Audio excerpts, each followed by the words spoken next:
Hello friends, எல்லோரும் எப்படி இருக்கீங்க? காலையில் டிஃபன் வந்து ரவை உப்புமா தான். நானும் என் சின்ன பொண்ணு போய் வெளியே ஒரு இடத்துல சாப்பிட்டு வந்துட்டோம். இட்லி, பொங்கல், வடை, சாம்பார், சட்னின்னு பெரிய லிஸ்ட்டே இருந்தது. என் பெரிய பொண்ணுக்கும் எங்கள் வீட்டுக்காருக்கும் உப்புமா செஞ்சு வச்சுட்டு போயிட்டேன்.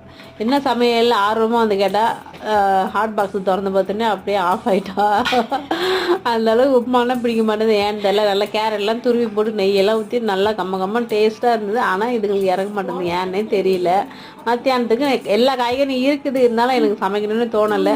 அதனால தக்காளி சாதம் இல்லை மீல் மேக்கர் பிரியாணி அந்த மாதிரி ஏதாவது ஒரு பேர் வச்சுக்கலாம். நல்லா சூப்பராக இருந்தது. அப்புறம் மாங்காய் பச்சடி செய்கிறதுக்கு சும்மா தானே இருக்குது, அந்த மாங்காயை வெட்டி கொடுத்தேன். சின்னதாக அழகாக வெட்டி கொடுத்துட்டா ஒரே சைஸாகவே. அதுக்கப்புறம் மீல் மேக்கர் பிரியாணி, முட்டை வச்சு கொஞ்சம் அப்பளம் முறிச்சு இந்த மாங்காய் பச்சடி வச்சு சாப்பிட்டோம். சூப்பராக இருக்கும்.